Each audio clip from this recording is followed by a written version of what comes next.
encuentra enlazado con nosotros vía Zoom. Doctor Caro, muy buenas tardes. Gracias por estar nuevamente con nosotros en 24 horas mediodía. Doctor Caro, quería empezar preguntándole por esta situación que se ha dado muy temprano. A las 6:30 de la mañana se ha producido el allanamiento de 6 inmuebles y el pedido de detención preliminar contra 6 implicados en esta presunta otorgamiento irregular de la concesión para el puente Tarata 3 en la región San Martín. ¿Cómo cambia el panorama esta situación en el ámbito judicial y que se ha producido hoy y que ha tenido como final la captura del empresario Samir Villaverde, pero también el pedido para capturar a los sobrinos del presidente de la República y al exsecretario de Palacio, Bruno Pacheco, que están como no habidos a esta hora de la tarde? Sí, acá en definitiva estamos ante un conocido método del Ministerio Público que consiste en, cuando ya tiene un caso que podría pasar a la siguiente etapa de preparatoria, realizar con una orden judicial claramente detenciones preliminares de los principales sospechosos o investigados según la Fiscalía, con la finalidad de que alguno de estos acceda a convertirse en colaborador eficaz. Claro, eso no se dice abiertamente, pero es más o menos la técnica de investigación que utiliza la Fiscalía. Entonces, vamos a ver si los capturados, porque recién se ha librado la orden, alguno de ellos decide someterse a la colaboración y pasa, digamos, a cambiar su condición de imputado a colaborador eficaz, ¿no? Y eso es algo que podría fortalecer la investigación de la Fiscalía para la siguiente etapa, que sería la preparatoria. Ahora, doctor Caro, durante el transcurso del programa, mientras escuchábamos las declaraciones que dio el abogado del empresario Samir Villaverde luego de esta detención preliminar, llamaba la atención algunos temas que el abogado, digamos, esgrimía para defender de alguna forma la inocencia de su patrocinado. Él decía que en su calidad de testigo no podía ser detenido de manera preliminar y que además se le estaba acusando por colusión.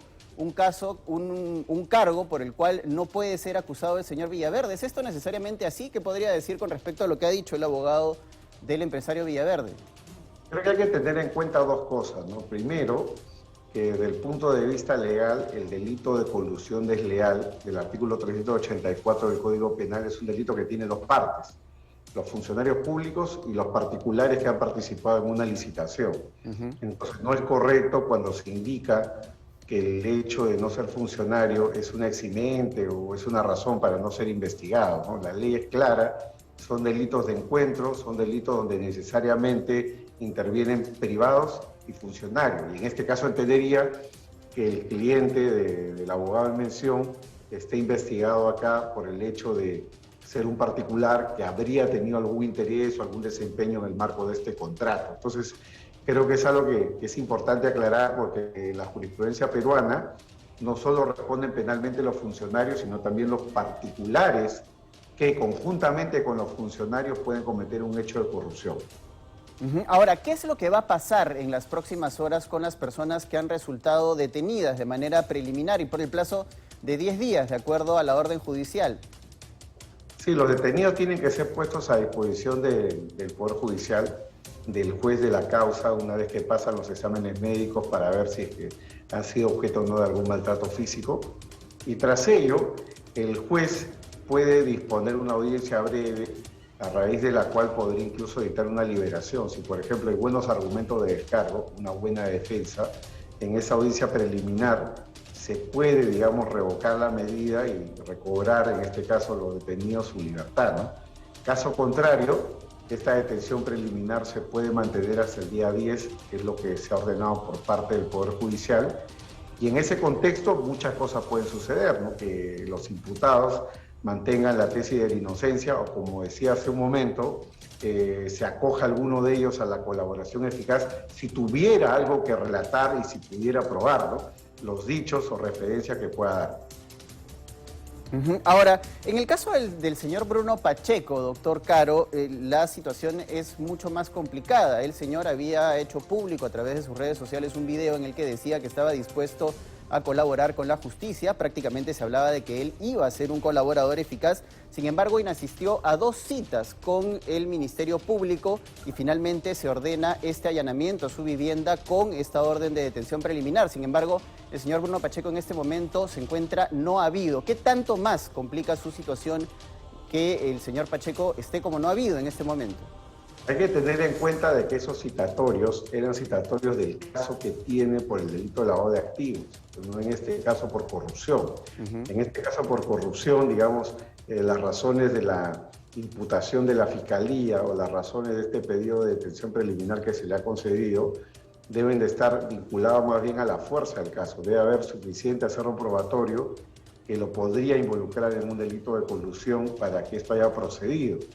El hecho de que el señor Bruno Pacheco no se entregue o no se ponga derecho y no acepte la detención preliminar es un agravante del peligro procesal, y si es que la Fiscalía, luego de pasar a la etapa preparatoria, pide una detención preventiva contra él, lo más probable es que se la concedan, porque justamente no se ha sometido ni siquiera a esta detención preliminar de los primeros 10 días. Con mayor razón entendería el Poder Judicial que hay razones para creer de que va a rehuir la acción de la justicia y una medida de detención sería la idónea para el caso concreto. Ahora, en el caso de los sobrinos del presidente, la figura es exactamente la misma. Incluso se sabe que no han estado presentes en sus domicilios al momento de los allanamientos que han empezado cerca de las 6:30 de la mañana. Sí, acá hay muchas cosas que se pueden presumir porque ya haya, digamos, una desaparición sincronizada por parte de los investigados que tienen una orden de detención, haría hasta pensar, ¿no?, de que ha habido alguna filtración de información.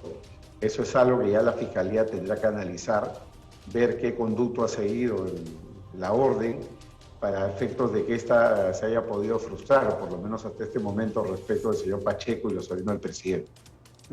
Cambiando de tema, doctor Caro, yo quería preguntarle con respecto a lo que va a ocurrir esta tarde en el Congreso de la República. El presidente de la República tendría que, o en todo caso, mandar a su abogado a defenderse ante el Parlamento Nacional. Ya se ha acreditado el nombre del letrado que lo va a defender. Se trata de José Félix Palomino Manchego, es abogado constitucionalista y también penalista.